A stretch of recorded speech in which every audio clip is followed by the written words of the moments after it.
On this week's Flame Central, Liberty Baseball brings home some big awards, and we check in with the Lady Flames as they begin their offseason.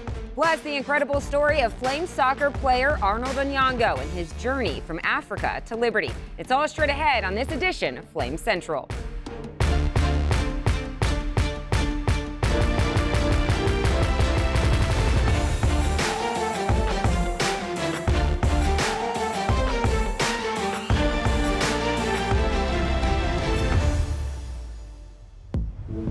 Some big awards and a look ahead to next season. Yeah, we cover a lot of ground on this week's Flame Central, and we appreciate you joining us for the ride. Alongside Emily Austin, I'm Matt Warner. The big fella, Rhett McGibbon, will join us a little later. Covering a lot of ground is an understatement. We're even taking you across the pond to a soccer field in Kenya, but we start with Liberty Baseball. As we told you last week, the Flames were headed to an NCAA region for the third season in a row. Yeah, the Gainesville, Florida regional, which many called the toughest in the nation, and it certainly lived up to that billing.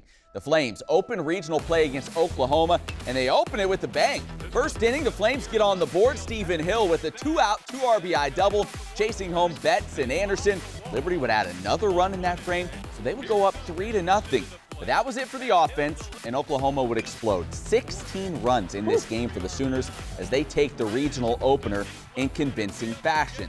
So Liberty would move on then to an elimination game against Central Michigan. Offense hard to come by in this one. Liberty down 2-1 in the 8th when Logan Matthew comes through with the sacrifice fly, bringing 3 Hilliard to the plate. That tied it up. Now this one would go to extras in part because of the dominating performance out of the bullpen from Mason Fluharty. 5 no-hit innings, but unfortunately, in the bottom of the 12th, Central Michigan would break through and win it in walk-off fashion. A tough way for a really good Flames season to come to a close. There's a lot to process right now. You know, certainly our season's coming to an end, and that's the hardest moment for all of us. More importantly, the kids that have played their last game here. And so, you know, I've said that a lot. It's the hardest part for me is to let go of it because of the relationships and just the time that you get with these kids that, you know, it's not going to be the same. And that's going to be the hard part for me is to not have guys that I care about and that you are a big part of your life and you look up and they're not there anymore. Not the ending the Flames hoped for, but still a great season, and they weren't alone in that. How about this graphic? Liberty, one of just 6 schools to win its bowl game and have its baseball and softball teams reach an NCAA regional. 4 of those 6 teams are either from the SEC or Big 12, so the Flames putting themselves in great company this season. You know, Matt, Liberty pitcher Garrett Horn would also be a part of some great company. The lefty was named to the 2022 Collegiate Baseball Freshman All-American team. Horn posted a 6-1 record with a 1.93 ERA. In his 13 appearances and 7 starts, the freshman struck out 80 and walked just 24. Not enough numbers for you? Well, he also averaged 14 strikeouts per 9 innings. An incredible season for Horn. And Matt, you know what the best part of this news is? Tell me. The kid is just a freshman. And the award ceremony for Liberty Baseball isn't over. Senior Aaron Anderson was selected as the top academic student athlete in NCAA Division I baseball this year. The outfielder is the first student athlete in Liberty Athletics history to earn the honor, and it's well deserved because Aaron posted a perfect 4.0 GPA while earning a master's degree in business administration. He was also named the 2022 ASUN Baseball Scholar Athlete of the Year. Anderson, just reminding us all that student goes before athlete. Hey, Matt, can you tell us exactly what this award is again? All right, Aaron Anderson, you're I'm going to get this right, the 2022 COSIDA Academic All-America Division I Baseball Team Member of the Year. It's a lot of words, but basically the top academic award in all of Division I college baseball. When you got the news that you had earned this award, what was your reaction? How did it feel to get this? Did you know you were even up for it? It was a big honor. I actually found out the same day that I found out we got in the regional in Gainesville, so it was a pretty exciting day. I haven't been able to truly, soak it all in, but it's a huge honor. Just thankful for everyone at Liberty that helped me both on the field academically and just growing as a person. Yeah, people see you on the field, right? You know, all conference a year ago, just behind you, you hit a home run to beat North Carolina this year, all the success you had on the field, and they say, oh, a lot of work probably went into that. Tell me about the work it takes to not only succeed on the field like you did, but then have this level of success in the classroom at the same time. Yeah, I mean, I think a lot of it's just the habits. They go together. Just we preach it all the time. As Coach Jackson talks about keeping your house in order, and that's one of the things. If your house isn't in order at home, it's going to be hard to be good here. And I think that developing the routine that I was able to get into here, that we preach so much of, I think it helped a lot, making sure that I stayed on top of my academics before I got up here, even though a lot of times I'd rather just come up here and play baseball. So everything that we preach within the program has really, really helped me be able to grow academically, athletically, and just as a person. Well, no Liberty athlete has ever won this award before, so you're making some history. What does that mean to know that not only for yourself, but also for your program, for Liberty, to make a little history in regards to winning this award? I mean, I hope it helps the program. Like, I hope that they're able to use it and people are attracted to this place because it's a great institution. It's a great place to play sports and a great place to go to school. And, I think the next few years for Liberty is going to be really, really exciting because obviously the jump to Conference USA, football getting in the FBS, and then what we've been able to accomplish the last 2 years in basketball and obviously in baseball has hopefully put Liberty on the map just athletically as a department. And going to, I guess, regionals the last 3 years in baseball, I was able to be a part of 2 of those teams, and I have full confidence they're going to be able to continue that success next year. Yeah, you were here just 2 years. You packed a lot into those 2 years on the field and in the classroom. When you think back on your time, what's maybe your biggest takeaway from these 2 years that you got to spend here at Liberty? I think that everyone wants to focus on the stuff on the field and the wins and the regionals and the conference, championships, all that kind of stuff. But the stuff that people don't get to see is just the relationships you build with people, like the little moments that you have. That stuff is what I think we all remember more than necessarily what happens on the field. We're only baseball players, 3 hours a day. When you talk about, being on the field in the game, and, the rest of that time we get to spend together, and that's the stuff that's really, really special. Congratulations once again. You've been just a great ambassador for Liberty University while you've been here, and I'm sure that won't change as you go on into the real world and start a job here soon. I appreciate it. Thank you. 0-1, Anderson puts a charge in this one out to right field. Track, wall, kiss it goodbye. Well, it was great talking with Aaron. Not surprisingly, he already has a job lined up back in his home state of Florida. He's just one of those kids you feel like whatever he does in life, he's going to be successful. Matt, I don't think it's talked about enough when you think about how much his baseball schedule takes up his time. He got a 4.0, and it wasn't in knitting. I mean, he was doing business administration, so in a master's program, so just really cool to see his success. Looking forward to following him along his journey in the future. I have a feeling we'll be catching up with him down the road and doing a little alumni story on him, no doubt. All right, hey, we move right along now. This week, Liberty Basketball announced a new addition to Coach Richie McKay's staff. Rob Hornet will join the Flames as their new Director of Athletic Performance. Hornet takes over for the recently departed Henry Barrera. Hornet comes to the Flames after spending last year at Memphis. He also worked previously at St. Louis University and with the Golden State Warriors. Maybe you've heard of them. Flames head coach Richie McKay refers to him as someone he believes is at the top of his profession. Great to have Rob here on the mountain. Staying on the hardwood, the Lady Flames basketball team had an incredible 2021-22 campaign, finishing with a 28-5 overall record, which included a 12-game win streak at one point in this season. But this gritty bunch is hungry to accomplish even more next season. Rhett McGibbon tells us how they plan to do it. Last season was memorable for Liberty women's basketball, defeating in-state rivals such as James Madison and Virginia Tech, which is why the program is not in a hurry to close the chapter on the 21-22 season. They want to use it as a building block to take the program to the next level. We reminisced quite a bit over last season, 28-5, historical year, a lot of success, but more importantly, we have success on the court and off the court. One of the areas that we really focused on was our culture, and I think that really carried over to the productivity of the wins. Like, that was one of the most greatest teams I've ever been on in my history of playing basketball, and it's gonna always be in my memories. Every single girl is gonna always be in my heart, and I love them to death. And yeah, it's time to build off that. We had some great leadership, and we've got that have left us, and we've got some younger players that now it's their time and it's time to step up. Some of the chatter or communication I'm hearing, outside the locker room and on the court is that we have some unfinished business to do. So how do you improve a 28-win team? Well, the coaching staff has outlined some key areas that will greatly help. We have problems with some teams that would double down and take your post out. Well, you've got to make them pay by post players being able to pass it back out, and you may go and one more pass to shoot a wide open three. So we've got to work on those things. You know, we just need to shoot the ball better. I think we shot like 31% from three. Passing is going to be an area of focus just to help our assist. Our team was pretty much unselfish throughout the year, making an extra pass, but we just need to consistently knock that three ball down for sure.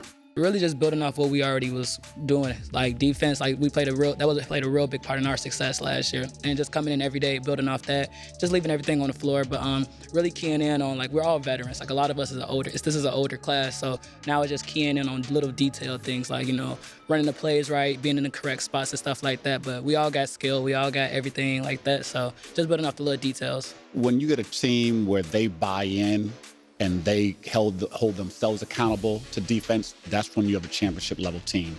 And our team really embraced that role, that characteristic of being a gritty, very good defensive team. Despite the season being months away, both coaches and players alike recognize a buy-in that can make the upcoming season even better than the last. Oh yeah, absolutely. I've been thinking about how special it could be when it ended. So honestly, just right now, I'm just planning on going out there, giving my all, and hopefully that just feeds off the other girls, and they come out there and do the same thing. I think our team is becoming more students of the game, so they're trying to take on the mind of a coach, and they've really bought into just trying to understand the game as opposed to just playing. You know, our players, they always want to know the why. Why are we doing this, coach? So when they start understanding why we're doing this breakdown, how this could carry over to the basketball court, how it carries over to 5-on-5. They really embrace that side of it, which is, as for a coach, very refreshing when your players want to know the why. Coming up, a powerful story about a Liberty soccer player, his journey from Kenya, and his faith that has grown along the way. Plus, Rhett comes into the studio for a little warm, hot, and fuego. That's all when Flame Central returns.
coming off this one. Crosby wins it. Freaking driving, great team. William Byron has scored his 3rd career win.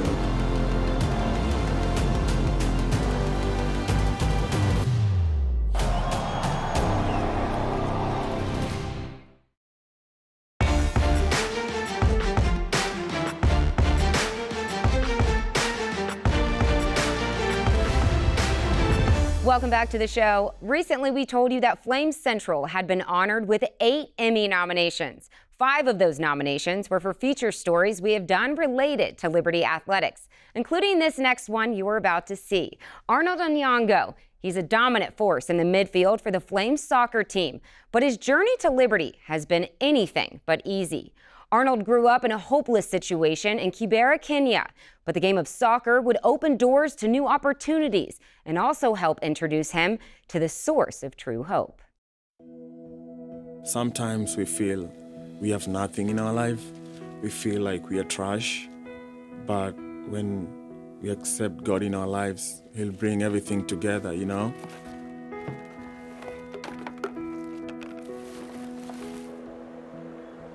Why did I lose my parents when I was so young? There's no meaning in life, you know? I lose everyone. Why am I living even, you know?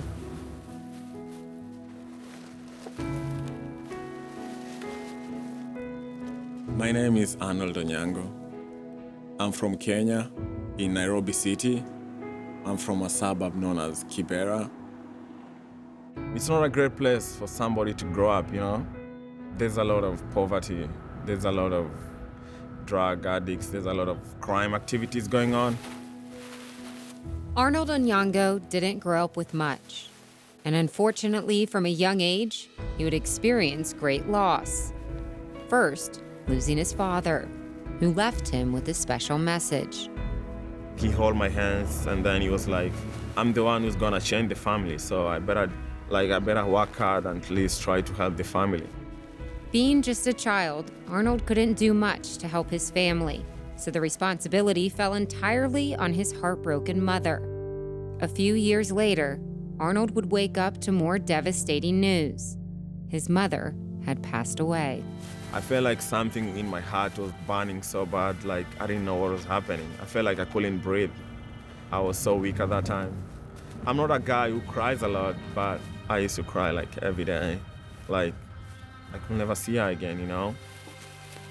A young boy, now an orphan.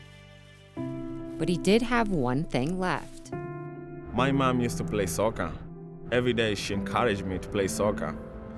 So in Africa back home, we have like things like cyber. So if you pay like $1, you're gonna watch like a clip maybe for like 5 minutes. So that's what I used to do. I used to like go and look for money and try to watch people like Neymar, Messi, Ronaldinho. I'm gonna watch them for 5 minutes, and then we didn't even have a soccer ball, but at least we could make soccer with threads and like papers, plastic. After that, I'm gonna like take my soccer ball, I go and put like stones down, and then like try to do what I saw. His creativity and dedication would pay off. Eventually, a Christian ministry called Karabangi Academy couldn't ignore his talent. He would get to play soccer and get an education. Arnold would also be introduced to a new way of life. Every day after practice, they were praying. I was like, what the heck is happening, you know? There was this one time, coach was like, we have visitors and they're gonna give us like cleats and soccer ball. And at that time, like I've never had cleats, you know? I've been playing barefooted and I didn't even have soccer ball. So I was so much happy. Arnold would receive his new cleats and soccer ball, but he would also receive something much greater. So the pastor was preaching and then he was like, if you want to surrender your life to Christ, yeah, you can do it right now. So he said, repeat these words, what I'm gonna say, you know? I repeated the words and then I felt like, wow, I was so new. I felt something new in my heart. After giving his life to the Lord, Arnold would go on to compete for the Kenyan national team. 4 of them. Eventually, he would be recruited to play soccer and to receive a college education in America. Today, he plays Division I soccer at Liberty, one of the largest Christian universities in the country. And he takes 0 credit for it. It wasn't my strength, it wasn't me, it was God, you know. If you know God, you're gonna do it. But if you don't know God, you can't do it, you know. So everything circles around up to God again, you know. Romans 8:37-39 says, "No, in all things we are more than conquerors, through him that loved us. For I am persuaded that neither death, nor life, nor angels, nor principalities, nor powers, nor things present, nor things to come, nor height, nor depth, nor any other creature shall be able to separate us from the love of God, which is in Christ Jesus our Lord." Sometimes we feel we have nothing in our life. We feel like we are trash. But when we accept God in our lives, He'll bring everything together, you know?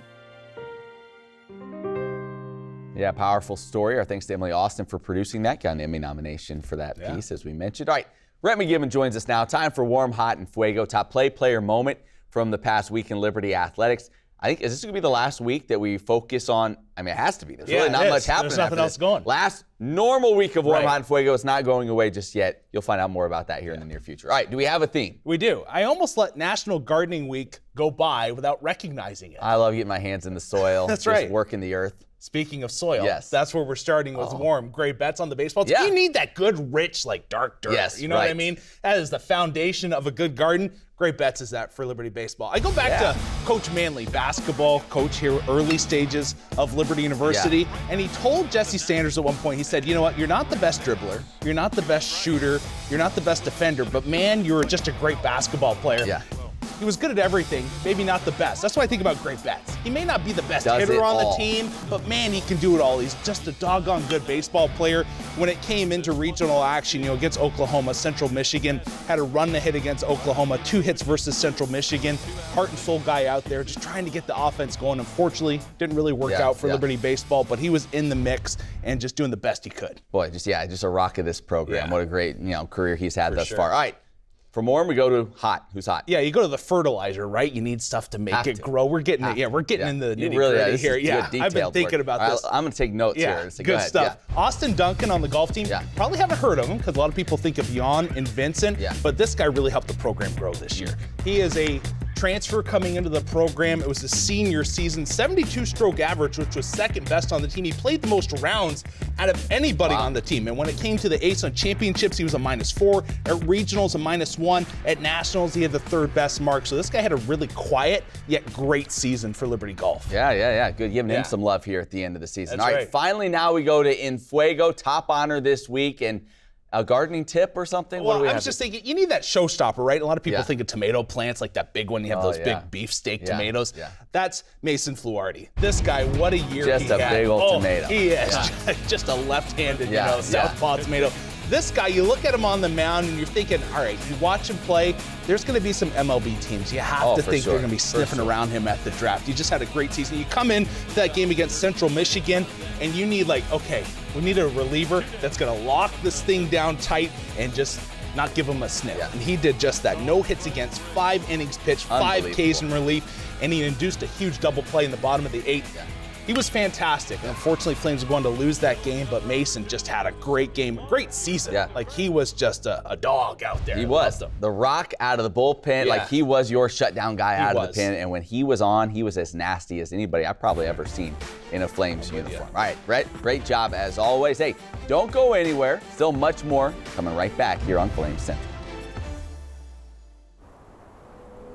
In 1776, one of the most important documents in our nation's history was penned by one of Virginia's most famous residents.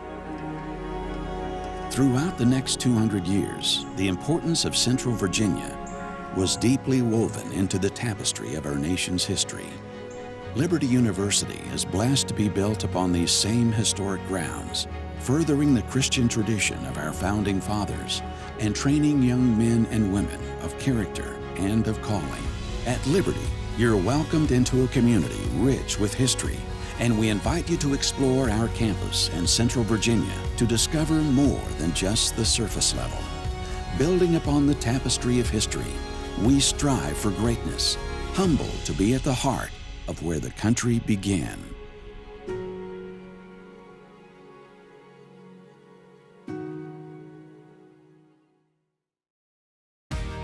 A college degree is more than a diploma. It's taking control of your future and finding that next step. At Liberty University, we not only care about your career, we also care about your calling.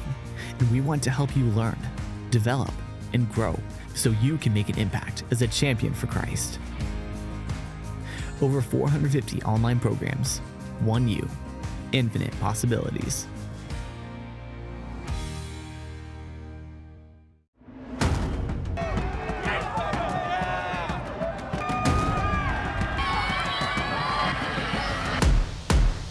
It out down the field. Kevin Shaw, the catch. 20, 10, light him up. Skylar Thomas off the deflection. He will score. Touchdown, Liberty. Get your tickets now at lufootball.com.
Hey, welcome back to the show. You know, most of us are starting to settle into the heat of summer, but fall's going to be here before you know it. Oh, yeah. And Liberty football's first home game is September 10th, and you'll want to be a part of the action. The Flames are facing the best home schedule in program history. Virginia Tech, BYU, UAB are all coming to Williams Stadium, so don't wait. Get your 2022 season tickets today. Go to lufootball.com for more information. And wait. All right, for Emily, I'm Matt. Thank you so much for watching this week. You know what? Write it down, plan on it. We'll see you right back here next time at Flame Central.